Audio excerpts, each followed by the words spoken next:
mistake. For me, the miracle stories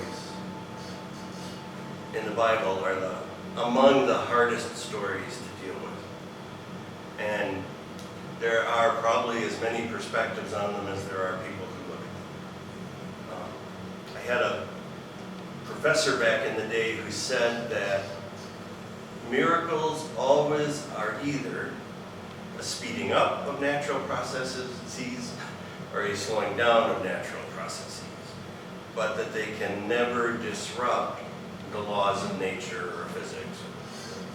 And so, for example, if somebody had a particularly aggressive cancer and was healed, in this person's mind it was because the process that was the cancer was slowed down and the process that was the body's ability to heal was sped up. And so what seemed to be hopeless resolved in a positive way. And that's okay. Other people use the word miracle kind of freely. They say every time a baby's born, it's a miracle. And on one level, that's true, and on the other level, if you have a pregnant woman, the natural result of a pregnant woman is that sooner or later that baby is born. And so on some level, it's not a miracle. It's wonderful, it's beautiful, but it's just the way things work.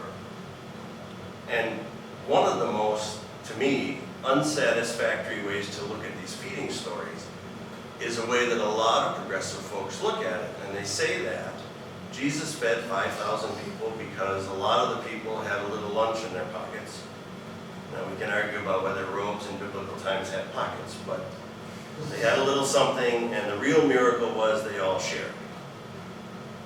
And that's okay, but then how do you account for contemporarily folks like Neem Karoli Baba who seem to be able to make food multiply? And you see that among a lot of the Indian sadhus and spiritual folks, that they seem to be able to disrupt the laws of nature and do things like levitate, do things like multiply food. There's stories where some of them will take somebody's money because they think they're too attached from their money, and they'll throw it into a fire, and then they'll reach over and grab a pair of tongs and they'll pull out brand new bills from the fire. I don't know. To me, there's a little value in that because it's people who are contemporary to us who are doing these things. It's not like it's a 2,000-year-old story. Neem Karoli Baba died in 1973. So there's been people in the last century and in this century who seem to have the ability to multiply things, which would go against that first view that says miracles either speed up or slow down natural events, unless he's somehow pulling a seed out of the apple and holding it in his hand and growing another one, which seems kind of unlikely. Another tradition says that what these stories really are saying things about, for example, Jesus. And it's a Jewish tradition called Midrash. And if you'll let me play with history a little bit and kind of flip-flop things around, if we were doing that today, we might say something like, Jesus chopped down a cherry tree, and when his mother asked him what happened, he admitted that he had done it. And what we'd be doing is taking that George Washington story and applying it to Jesus. And because most people know the George Washington story, they know what we were trying to say was, Jesus was an honest guy. And to some extent, it really wouldn't matter whether that ever actually happened or not.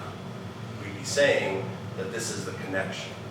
And to people that wrote stories, well, actually told oral stories in biblical times, that was normal and natural to do. It wasn't seen as being dishonest.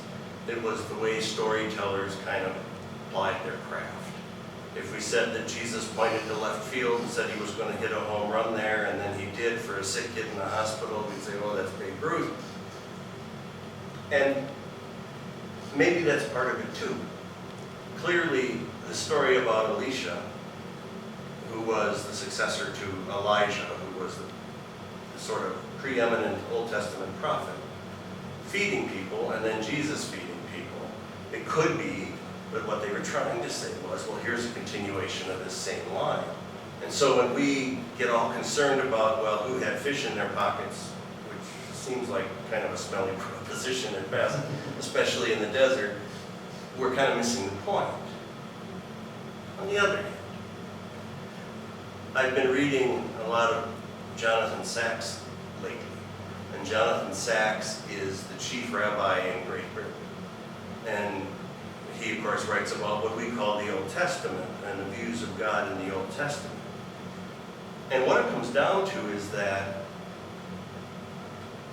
and this is really unsatisfying to me, but it is entirely possible that this was a miracle and somehow the food was reproduced.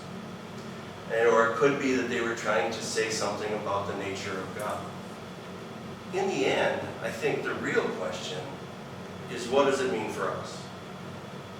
We know that there are very few things more important to people than food. Water is right up there. But we can't live very long without water and food. And it might be a message for us, most of all today, 2,000 years after this happened, about how it is we go about being in relationship with other people. After all, when families get together, most often they have a meal. Sometimes it's a tortured affair that you wish you could skip. Sometimes it's great. I remember one, must have been one of our birthdays, my brother and I, when I was probably about 13 and he was about 8, went up north to, with our family to, Conover. And at the time there was only one TV channel up there. It was the NBC channel. And they ran some show late at night about the hippies for Jesus, because this would have been about 73, 72. And they must have shown the hippies for Jesus and the way they prayed, and they must have showed them dropping acid and stuff too, because I remember we got in all kinds of trouble for dancing around the room in the cabin saying, I'm freaking out, I'm freaking out. And after about a half hour, my mother, I think, wanted to kill us and told us to shut the hell up. But it came time for one of our birthdays in September, and my dad's father always said grace. And my dad's father was a seriously religious sort of guy and went on forever, and the food got cold. We were sitting there, I probably told this story before, as he prayed on and on and on, and he said amen, and my 8-year-old brother shouted, right on with Jesus. And it was that moment where everybody sort of sat there waiting to see what would happen next. Would there be an explosion? Would he let it pass? You know? And I don't think my grandfather really knew what to make of it. So he just kind of let it slide. But that's a story around a meal. And we probably all have those stories about some meal where something goofy happened, or where something really nice happened, or where something really unpleasant happened, or where somebody said right on with Jesus. And they stick with us. They become part of our story that we carry forward with us. They become the stories that we tell when we gather together with the people who are at the meal. And maybe what we take out of all these miraculous or semi-miraculous stories that is of value is our own story. And the significant things that have happened, some joyful, some painful, most of them somewhere in the middle. And how those things shape us. How they affect what happens in the future when we find ourselves in the same situation.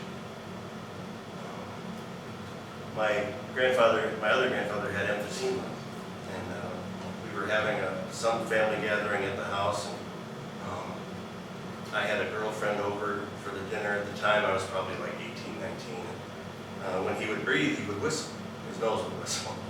And she said to my aunt, she said, I think there's an injured cat outside the window. And my aunt said, no, it's just my dad's nose. You know, and those are the things we remember. And what do you do when you meet somebody and you want to build a relationship? You go get a meal together. And you might start with coffee somewhere, but eventually it's a meal together.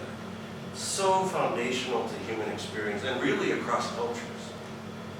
Almost every culture that I know of where there's food to be had, celebrates relationship over a meal. And maybe these feeding stories are reminding us of that, and calling to mind the centrality of both food and relationship. And when we really want to encounter something transcendent, when we really want to encounter something powerful or meaningful, it usually happens over a meal. It can happen, we can go sit in a cave long enough and we'll have an experience of some sort. And I don't knock that, and I don't say it's not authentic. But if you don't eat for long enough, you'll have an experience of some sort, and it won't necessarily, it'll be real. But I think when we attribute a whole lot of meaning to those experiences, we miss the point.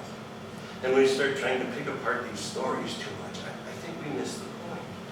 You can have it any way you want it. You can have it completely explainable. You can have it completely miraculous. But the real issue with all of this is, how does it affect your life? What does it tell us about our lives? What can we carry forward with it? What does it explain about our lives? And if we look at it that way, I think the biggest benefit may be that we can save a lot of time that we might otherwise waste talking about, well, who had the fish, who had the loaves, how did he reproduce the apples? And get to the place where the real truth is, where we grow, where we learn, and where we are nurtured is all in community.